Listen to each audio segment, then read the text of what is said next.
Epictetus, a Stoic Greek philosopher after much thought, once said, "The chief task in life is simply this, to identify and separate matters so that I can say clearly to myself which are externals, not under my control, and which have to do with the choices I actually control."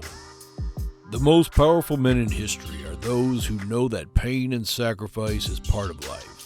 It must be experienced and passed through gracefully, because only a weakling would cry over things he cannot change when he can on things he has control over. When the going gets tough, only men who are tough keep going. You cannot afford to be weak if you are serious about being the best you can ever be. The only way is to embrace Stoicism. Do you think you are tough enough? Then you need to hit that subscribe button and get ready to hit your goals. Number 1. You must understand and accept the natural order.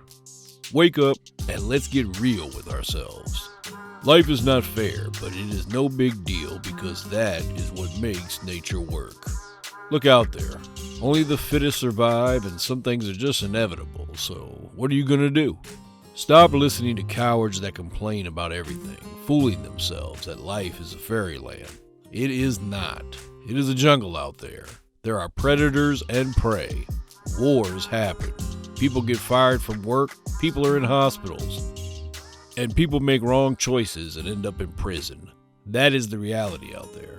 You cannot wish this reality away. The only way to win is to be stoic.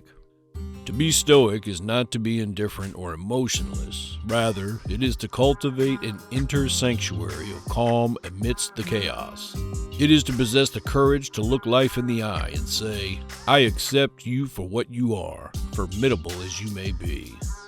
It is the recognition that life's difficulties are not personal affronts, but rather the natural ebb and flow of existence.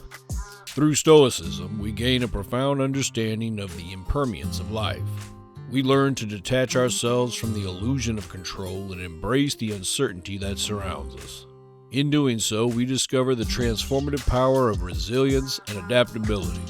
The Stoic individual is like a mighty oak tree, weathering the storms of life while remaining deeply rooted in their principles.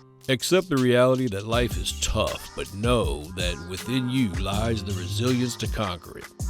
Cultivate a mindset that embraces challenges, for they are the catalysts of growth. Remember that true victory lies not in an easy life, but in a life well lived. A life that exemplifies the virtues of strength, courage, and unwavering determination. Number 2. You must live in accordance with reason and virtue. As a Stoic man, you must transcend the pursuit of money, sex, and the allure of superficiality. This is not to say you cannot get rich. No. Try and be as rich as you can, but if you want to be. But don't let these things stop you from enjoying life. Use money. Don't let money use you. Don't let it have control over you. At the heart of Stoicism lies a profound commitment to virtue and reason.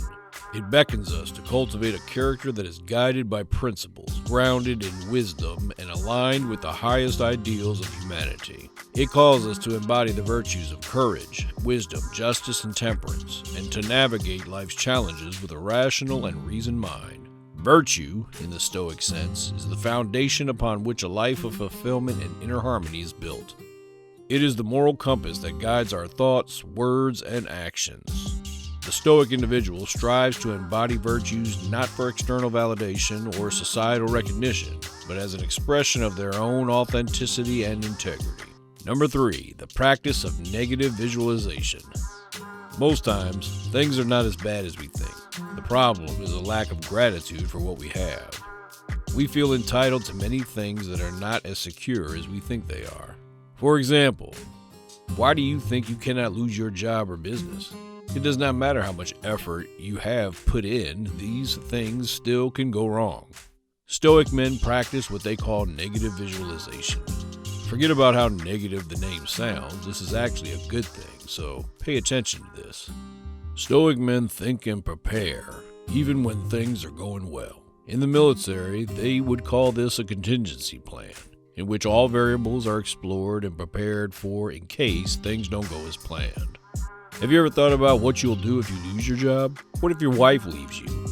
It takes bravery to prepare for the worst, but it is proof of wisdom because only foolish men don't have a contingency plan. So when things do go south, these cowards feel like it is the end of the world because they just never prepared their minds for the harsh reality that misfortune is part of life. Number 4, understand the dichotomy of control. Happiness and tranquility can only be achieved by focusing our energy and attention on what we can control, our internal domain, rather than becoming attached to the outcomes of external circumstances.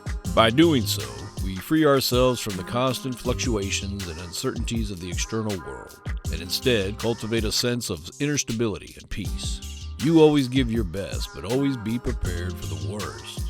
This is the way to resilience that would make you unmovable like a sturdy oak in a storm. Somehow, men who are stoic always get back up and always recover what is lost because they are always pressing and moving forward by not giving attention to things they cannot change. The dichotomy of control teaches us to detach ourselves from the uncontrollable and uncertain aspects of life and embrace the power we possess over our own thoughts and actions. It empowers us to cultivate resilience, adaptability, and a profound sense of self-worth.